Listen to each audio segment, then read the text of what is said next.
I don't remember exactly. Since when did my mother start to complain? My legs are so numb, my child. At first, it was just a passing thing. One time she stood up a little slowly, one step was a little unsteady. I thought it was a small thing.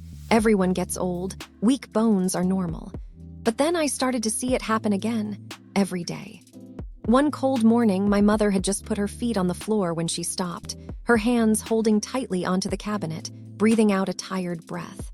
One day, while washing the dishes, my mother suddenly frowned, stopped, and hugged her cramping calf, which was throbbing like an electric shock. As time went on, my mother became more and more reluctant to move or sit for long periods of time, and each step seemed a little heavier. That was when I realized I was really worried. Not because I was afraid my mother would fall, but because I saw my mother was gradually losing the independence she was so proud of. The straight, agile gait of the past has now been replaced by slowness, caution, and fatigue. I began to learn, read books, ask doctors, and even ask people who have taken care of elderly parents. And I realized something that seems simple but not everyone knows. In the elderly, muscle loss and poor blood circulation in the legs are some of the silent, dangerous causes, making them prone to falling, prone to pain, and prone to losing the ability to take care of themselves. But besides exercise and movement, what I did not expect was daily diet, no matter how small, plays an extremely important role. No need for precious ginseng or expensive supplements. Just a banana at the right time, a glass of water at the right time, a bowl of light green vegetable soup can also help my mother have less pain, stand up easier, and walk more confidently every day. From a child who only knows how to worry about the future, I learned to care about the near future with small things. And the journey to keep mom's legs standing firmly starts from the small kitchen every morning. I started feeding my mother an extra half-ripe banana every morning, not because someone online said it was good, nor because it was a golden food, but simply because I read that. Bananas contain a lot of potassium, a mineral that helps muscles contract properly, preventing cramps, especially at night. And I wanted to try it, because I didn't want to hear my mother complain about leg pain in the middle of the night anymore. The first week, my mother ate it without paying much attention. But then one morning, when I was cleaning the dishes, my mother looked at me and smiled. "It must be thanks to your banana that I slept so well last night." My mother didn't know. Just that one sentence warmed my heart like the morning sun.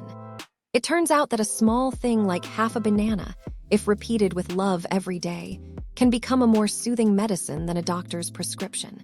From that day on, I never forgot to add a banana to my breakfast. Not just because of the potassium, but because I'm adding a little bit of care, a little bit of peace, and a silent message. Don't worry, Mom. I'm always here to take care of you.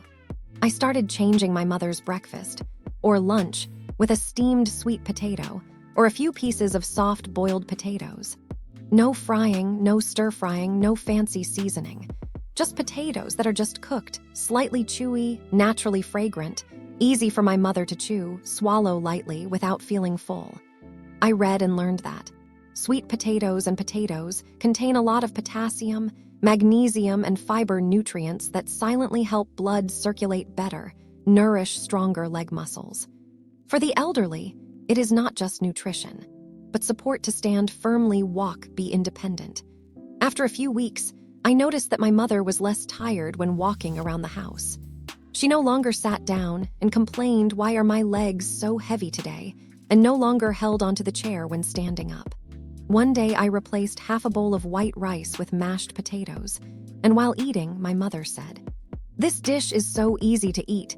It fills you up for a long time and doesn't upset your stomach at all." I breathed a sigh of relief, because I know that when old people still find food light and delicious, they still have joy, strength, and the desire to live a healthy life. And I realized that a seemingly ordinary boiled potato can become a soft crutch to help my mother walk steadily for a few more years. No need for supplements, no need for expensive things. Just the right thing the body needs, and cooked with true love.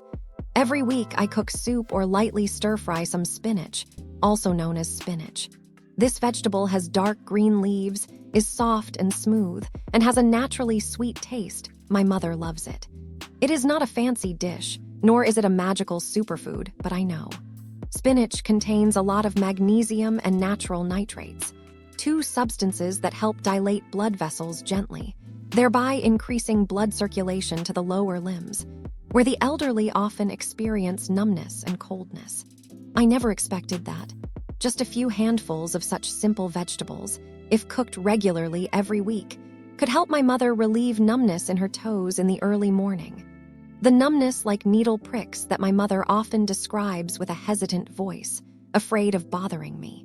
The body of an elderly person is like a machine that has been used for many years, no longer responding as quickly as when young. There are foods that when taken in, we do not see the effect immediately.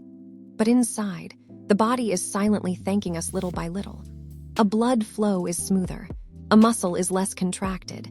A step feels lighter, even if only by a few %. I am not a doctor.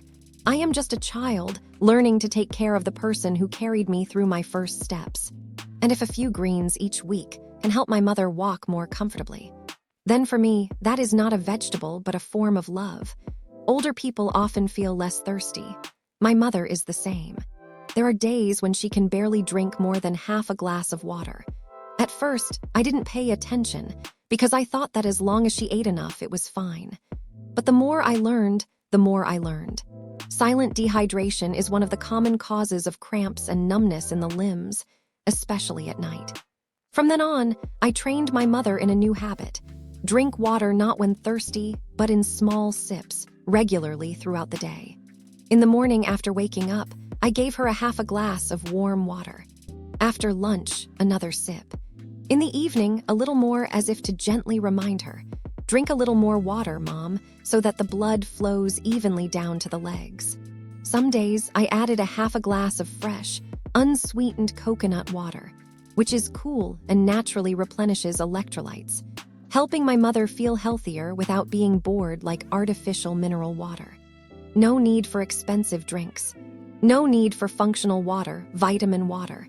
Just clean water at the right time, and a child who always pays attention to her mother is enough. I often think that the elderly body is like an old machine. It does not need complicated repairs. It just needs to be lubricated with the simplest thing, water. And each small sip of water that I give my mother every day seems to not only cool her throat, but also soothe the numbness in her legs, the silent cramps at night, and the silence of old age. It has been more than a month since I decided to change my mother's diet. Nothing magical happened like in the commercials. No dramatic transformation. But, little by little, I began to notice small but extremely valuable changes. Every morning, my mother got out of bed less wobbly. No longer stopping, no longer having to hold onto the wall like before. At night, my mother no longer suddenly startled by cramps. And meals, she no longer skipped because she felt tired or had sore feet. One day, I saw my mother go out to the garden to pick some vegetables. Her hands didn't need to support her. Her gait was slow but steady, just like the way she used to walk when I was a child. No one said anything, but I saw in my mother's eyes in the way she sat longer on the porch, or leisurely walked from the room to the yard, that her body was grateful for every little thing I did. A banana in the morning, a glass of warm water delivered at the right time, a bowl of green vegetable soup cooked to taste, placed in front of Mom without her having to ask. All those seemingly trivial little things are the small bricks that rebuild the stability of Mom's legs silently, but surely. I can't make Mom younger. I can't stop time. I can't bring Mom back to the days when she walked faster than me. But I know I can make each of Mom's steps today less heavy. I can help Mom age more peacefully. With each quiet meal, with each careful choice in the kitchen, and each silent look, but never without love. Maybe I can't stop aging. I can't keep my mother as healthy as when she was still agile, still going to the market every morning, still cooking a whole meal without stopping. Time takes away health. I can't change that. But I know I can still do one thing. Help my mother's legs to be less numb, to have less cramps, to walk more steadily every day. Just with small dishes, a ripe banana, a soft steamed potato, a few green vegetables, a glass of warm water. very ordinary things. But if chosen with understanding and cooked with love, they are no longer food, but love added to the meal. Because taking care of the elderly is not a matter of what to eat to be nutritious. It's a matter of, do I put my heart into each bowl of rice? Do I see the small changes in my mother's steps? Have enough patience to listen, to observe, to love with silent things? I don't expect my mother to be as healthy as before. I just hope that, even if her steps are slow, they are still confident steps, not shaky, not lonely. And when she looks back, she knows that there is a child still silently accompanying her every day through every small meal.